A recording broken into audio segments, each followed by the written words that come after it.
sel yang berubah sifat, mutasi dia.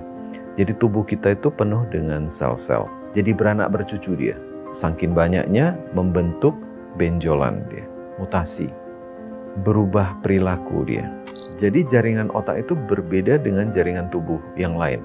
Jika dihinggapi oleh tumor yang berasal dari tempat lain, pertumbuhannya bisa sangat cepat, melebihi dari tempat asalnya.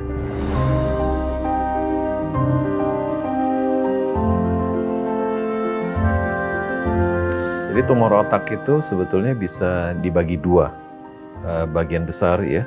Satu memang asalnya itu dari otak itu sendiri atau struktur di dalam kepala. Satu asalnya dari tempat lain.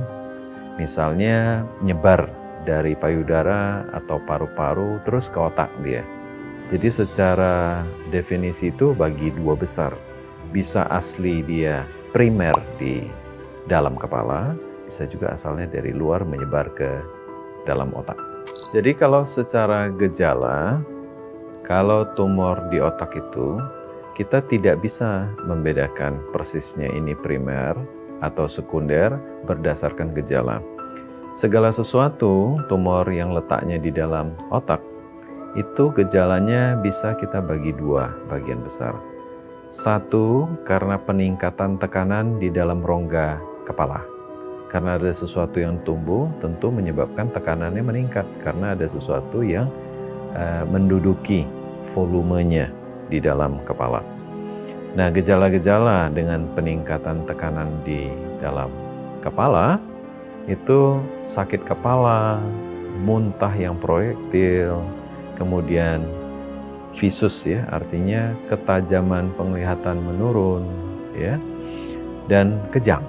Nah, itu gejala umum tekanan tinggi di dalam kepala.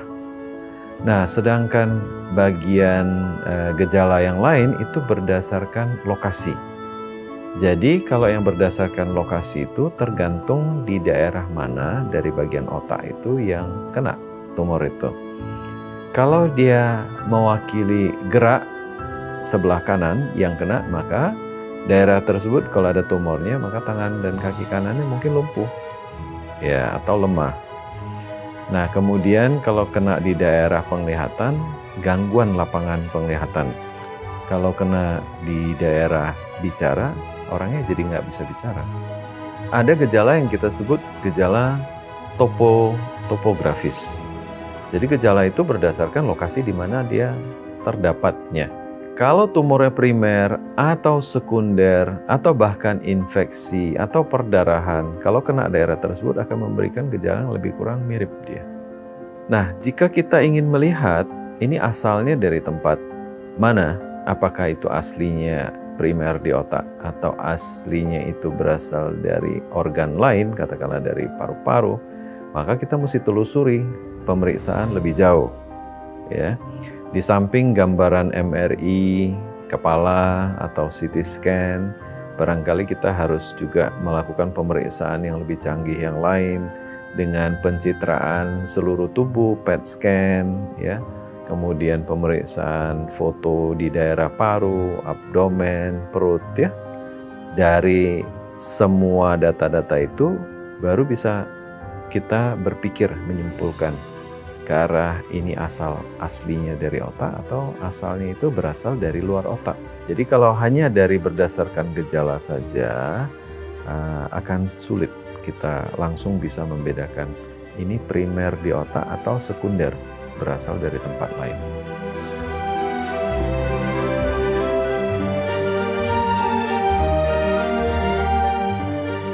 Jadi sebetulnya tumor otak itu, tumor secara umum itu tuh penyebab persisnya kita harus jujur untuk mengatakan tidak tahu persis yang mana. Karena tumor itu adalah sel yang berubah sifat, mutasi dia. Jadi tubuh kita itu penuh dengan sel-sel.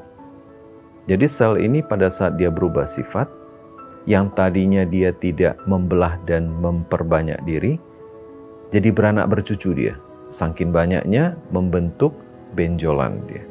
Itu dalam bahasa kedokterannya kita sebut mutasi. berubah perilaku dia. Persisnya yang mana yang memicu itu, sebetulnya dalam medis itu tidak tahu persisnya yang mana. Tetapi ada sekelompok faktor resiko. Jadi faktor resikonya itu adalah yang kita sebut macam-macam.